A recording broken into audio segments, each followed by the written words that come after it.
दोस्तों, एक Hindi love story शुरू करते हैं। चलिए कहानी को शुरू से अंत तक जरूर सुनना। रवि और प्रेरणा की छोटी सी प्यारी सी गृहस्थी थी। शादी को 6 साल हो गए थे। मधुर संबंध और प्रगाढ़ हो रहे थे। आनंद 2 साल का हो गया था। अब एक और मेहमान बस 4-5 महीनों में आने वाला था। खुशी खुशी जीवन की बगिया महक रही थी। रवि प्रेरणा का बहुत ख्याल रखता था। प्रेरणा ने भी जीवन के हर एक पल में रवि को हद से ज़्यादा प्यार किया। शादी के 5 साल बाद भी यूं लगता कि जैसे अब भी दोनों प्यार में हैं और जल्द से जल्द एक दूसरे के जीवन साथी बनना चाहते हो।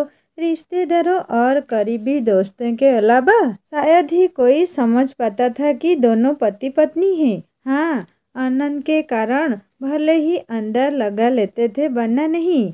अपनों के लिए सबसे अच्छे उपहार यूं तो रवि और प्रेरणा की शादी अरेंज मैरिज के तरह हुई, मगर सच यही था कि दोनों एक दूसरे को शादी से 3 वर्ष पहले से जानते थे और एक दूसरे को पसंद करते थे। दिल में एक दूसरे को जगह दी तो फिर कोई और दिल में ना आया। दुनिया एक दूसरे के दिल में ही बसा ली सदा के लिए। सबके लिए एक नियत वक्त आता है और इन दोनों के जीवन में भी वो नियत खूबसूरत वक्त आया जब माता पिता समा ने इन्हें पति पत्नी के बंधन में बांध दिया। जीवन आगे बढ़ा और प्यार भी। रवि और प्रेरणा के बीच हर तरह की बात होती। अमूमन पति पत्नी बनने के बाद ज़्यादातर जोड़ों के बीच बहुत सारी बातें खत्म हो जाती है। मसहल, राजनीति, खेल कूद, देश दुनिया, साइंस, कैरियर, हंसी मजाक आदि आदि। पर इनके बीच सब कुछ पहले जैसा था। हंसी मजाक, ठठोली, वाद विवाद, एक दूसरे की टांग खिंचाई, एक दूसरे को खास बातों पे सलाह देना लेना, साथ घूमना फिरना, एक ही प्लेट में खाना, एक दूसरे का इंतजार करना आदि सब कुछ बहुत प्यारा था।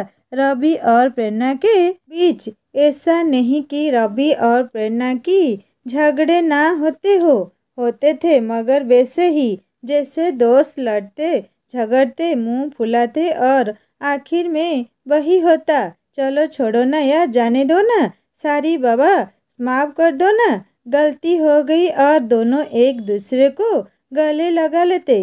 अपनों के लिए सबसे अच्छे उपहार। सब कुछ अच्छा चल रहा था, कहीं कोई कमी ना थी। जीवन बगिया प्यार से सराबर थी।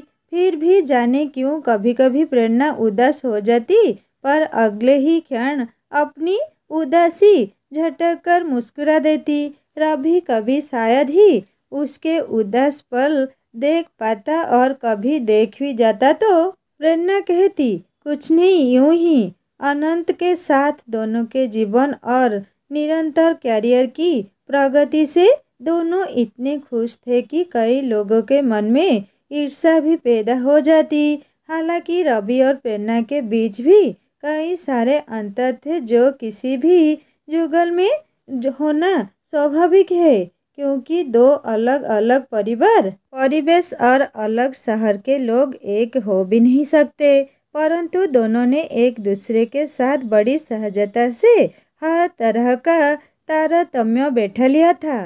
प्रेम चीज ही ऐसी है जो स्व का त्याग कर दूसरे को खुश रखने की कला सिखा ही देती है। मगर इन सब बातों के बीच एक ऐसी बात थी, एक ऐसी आदत रवि की जो प्रेरणा कभी भी दिल से एक्सेप्ट नहीं कर सकी। हालांकि उसने कोशिश बहुत की। उसने कई बार रवि से कहा भी, बहुत मिन्नतें भी की कि प्लीज़ इस आदत को छोड़ दो, ये हमारी प्यारी गृहस्थी, हमारे रिश्ते, हमारे अगाध प्यार के बीच एक दाग है। कहते कहते तो अब 6 साल बीतने को थे।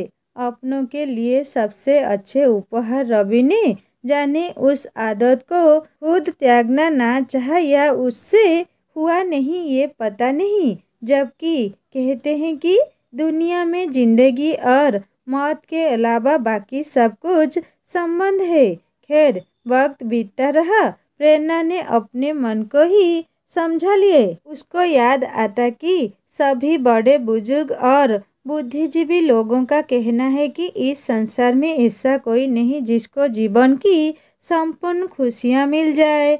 महान पार्श्व गायिका लता जी के गीत सुन मन को बहला लेती। हर किसी को मुकम्मल जहाँ नहीं मिलता, कभी जमी तो कभी आसमां नहीं मिलता। वो सोती कोई बात नहीं, दुनिया में तो लोगों को ना जाने कितने गम है। मैं तो संसार की खुशकिस्मत लड़की हूँ जो रवि जैसा जीवन साथी है मेरा। यही सोच मन में उड़ती एक हल्की सी कसक को खुद अपने ही विचारों से रगड़कर मिटा देती। मधुर पल और मधुर हो गए थे। नन्हे मेहमान के आगमन में बस 2 महीने की देरी थी। रवि जल्दी घर आता, प्रेरणा को बहुत बहुत प्यार देता। आनंद भी खुश था क्योंकि उसको बताया गया कि मम्मी तुम्हारे लिए जल्द ही एक बहुत ही सुंदर गुड्डा या गुड्डियाँ लेने जाएगी जो तुम्हारे साथ खेलेगा भी, दौड़ेगा भी और बातें भी करेगा। आनंद को गोद में लिए रवि प्रेरणा के साथ बैठ घंटों दुनिया जहान की बातें करता। प्रेरणा हर वक्त खुश थी पर कभी कभी अनायास पूछ बैठती, रवि तुम में सच में अपनी आदत नहीं छोड़ सकते? रवि उसके हाथ थाम फिर वही बात दोहरा देता जो पिछले 6 साल से कह रहा था, बस 2-4 दिन दे दो मुझे। सच कहता हूँ इस बार पक्का तुम्हें शिकायत का मौका नहीं दूंगा।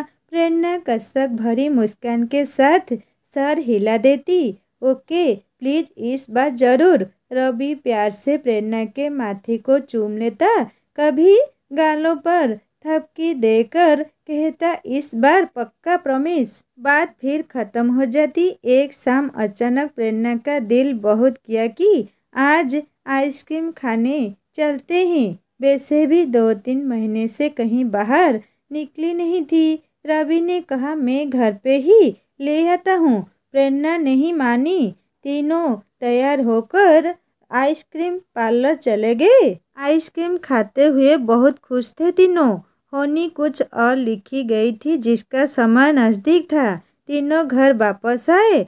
आनंद तो खेल कूद कर निढाल होकर आते ही सो गया। प्रेरणा के दिल में आज फिर एक सोई हुई ख्वाहिश जगी। उसने रवि का हाथ पकड़कर अपनी ओर प्यार से खींचते हुए कहा, रवि सुनो ना एक बात, इधर आओ तो जरा। पर रवि ने पुरानी आदत के अनुसार हाथ छुड़ाते हुए कहा, रुको प्रेरणा, बस 5 मिनट, मैं अभी आया, बस अभी तुम्हारी पास आकर बैठता हूँ। कहकर रवि बालकनी में चला गया और सिगरेट पीने लगा। अचानक ही प्रेरणा की तेज चीख सुनकर रवि दौड़ा। प्रेरणा वॉशरूम में लहूलुहान पड़ी थी। अब बस उसकी आंखें कुछ रही थी पर उसके मुंह से कोई आवाज़ नहीं निकल रही थी। रवि के प्राण ही सूख चले। उसने घड़ी भर बिना देर किए एम्बुलेंस बुलाया और प्रेरणा को कुछ ही पल में हॉस्पिटल पहुंचाया गया तो तत्काल इलाज शुरू हुआ। रवि तब तक अपने माता पिता और प्रेरणा के घर वालों को भी खबर कर चुका था। सभी आ गए। सभी प्रेरणा के लिए चिंतित और दुखी थे।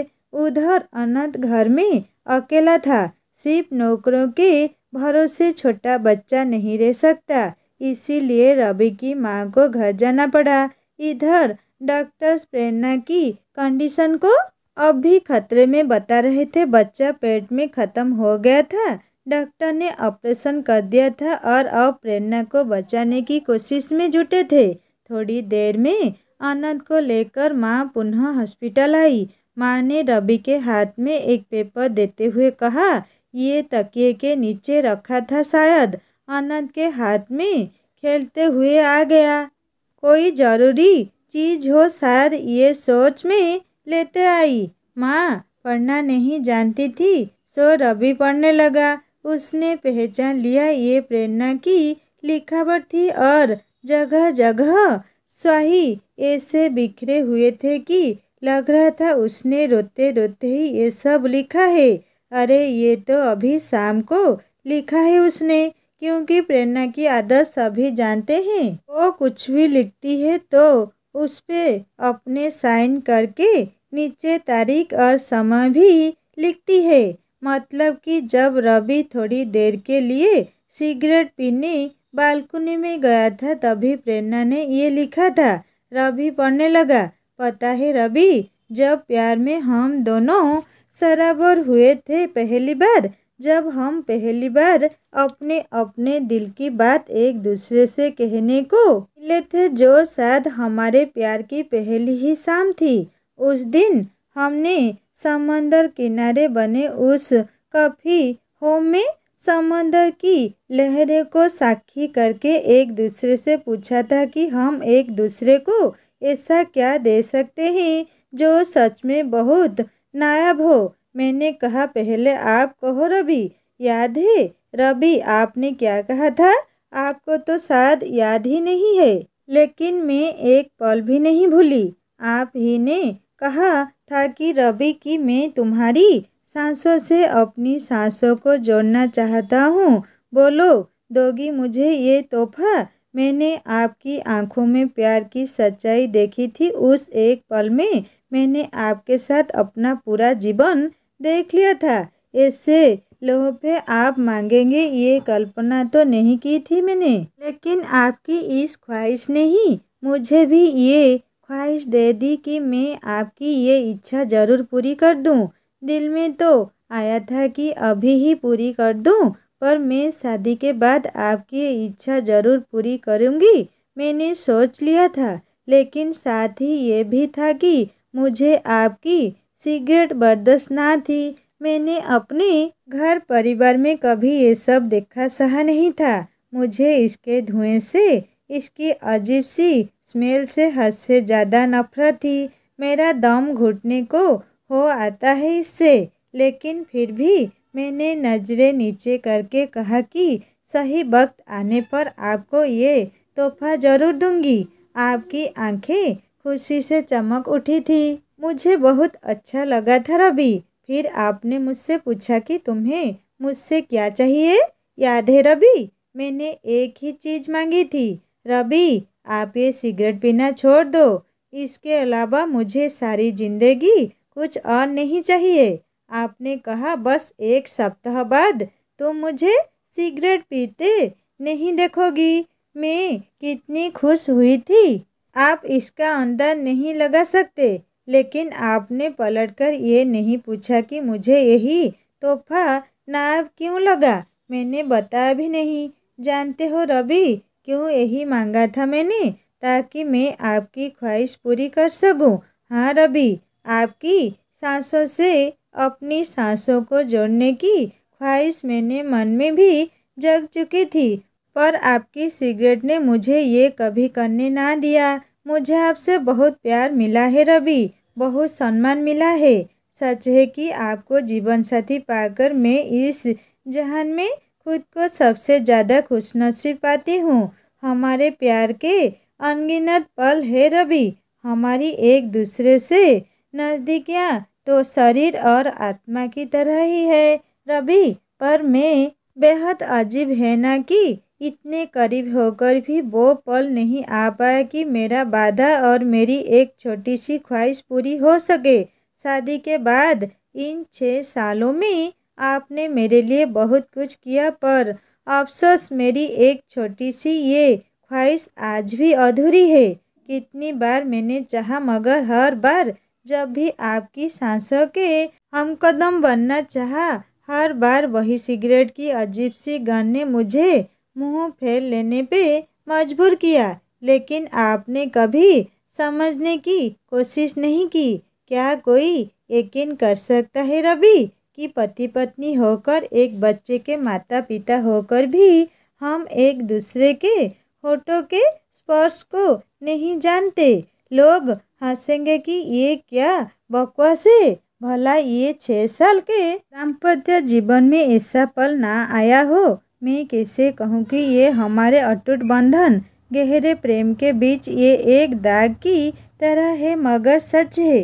आप नहीं समझेंगे रवि, लेकिन मैं अब समझ गई हूँ। आप मुझे भी शायद छोड़ सकते हो, लेकिन सिगरेट को नहीं, कभी नहीं। मैं फिर आज इसीलिए लिख रही हूँ रवि, क्योंकि आज हद से ज़्यादा दिल मचल गया था और लगा था कि आपने आ तो बहुत देर से सिगरेट नहीं पी है। शायद आज एक बार ही सही मेरे ख्वाहिश पूरी हो जाएगी। लेकिन आज भी आप हाथ छुड़ाकर सिगरेट उठाकर चल दिए। मैं रोना चाहती हूँ, चीख कर पर नहीं रो सकती। शायद हमारे अगाध प्रेम में ये शोभनीय नहीं होगा। मैं बांटना चाहती हूँ अपना ये दर्द, मगर क्या ये किसी से कहना उचित लगेगा? बेहद अपमानित महसूस करने लगी हूँ आपकी सिगरेट के सामने अपने आप को। कोई तरीका नहीं है मेरे पास अपने इस अधूरी ख्वाहिश का दर्द बांटने के लिए, सिवाय इसके कि पन्ने पर उतार कर दिल हल्का कर लूँ। जबकि जानती हूँ पहले की ही तरह कुछ देर बाद इसको भी फाड़ कर फेंक दूंगी, पर कोई बात नहीं, दिल तो हल्का हो जाता है। I love you Ravi, love you always. पढ़ते पढ़ते रवि बेहिसाब आंसुओं में डूब गया। उसे आज एहसास हुआ उसके सिगरेट के लत के कारण क्या से क्या हो गया। उसके मन में सारे घटनाक्रम प्रत्यक्ष हो गए। रवि के सिगरेट लेकर चले जाने के कारण प्रेरणा को आज बहुत ज़्यादा बुरा लगा। उसके आंखों से आंसू छलक आए। उसने पेपर पेन उठाया और अपने मन की सारी बात उस कागज़ पे उड़ेल कर अपने मन को हल्का कर लिया। जब तक रवि सिगरेट खत्म करके कमरे में वापस आने वाला था, प्रेरणा का चेहरा आंसुओं से भीग गया था। वो उठकर मुंह हाथ धोने चली गई। जब वो आश्रम से वापस आने लगी, ना जाने कैसे उसका पैर फिसल गया। ये उसकी संतप्त मन की दशा थी या महज प्रेगनेंसी के कारण उसको चक्कर आया होगा, या कि उसकी जीवन की इतनी ही अवधि तय थी, ये तो परमात्मा को ही पता था, या फिर खुद प्रेरणा को ही। रवि पागलों की तरह डॉक्टर से कह रहा था, मेरी प्रेरणा को बचा लो, मेरा सब कुछ ले लो, मेरी जान भी उसको दे दो, मगर बचा दो उसको। लेकिन ये नहीं हो सका। 8 घंटे के अथक प्रयास के बाद डॉक्टर ने आकर कहा, हमने बहुत कोशिश की लेकिन हम हार गए। प्रेरणा के पास अब ज़्यादा समय नहीं, उससे मिलने आप लोग। रवि बेदहवास प्रेरणा के पास पहुंचा। प्रेरणा की आंखें शून्यता से भरी थी। रवि ने उसका हाथ थामा और पागलों की तरह कहने लगा, प्रेरणा मुझे छोड़कर मत जाओ, मत जाओ प्रेरणा, मैं तुम्हारी हर बात मान लूँगा आज से, अभी से, अब नहीं टालूँगा, एक सेकंड भी नहीं, बस मत जाओ, मत जाओ मुझे छोड़कर। प्रेरणा की आंखें रवि के चेहरे पे टिक गई। वो बहुत मुश्किल से जरा सा मुस्कुराई और अपने होठों पे एक मासूम सी ख्वाहिश सजाए हमेशा के लिए खामोश हो गई। दोस्तों, ये दुख भरा कहानी आप लोगों को कैसी लगी मुझे ज़रूर कमेंट करके बताइएगा। कहानी अच्छी लगी तो लाइक करना, दोस्तों से शेयर करना और सब्सक्राइब करके बेल आइकन दबा देना। जल्दी एक नई कहानी लेकर आऊँगा। नमस्ते।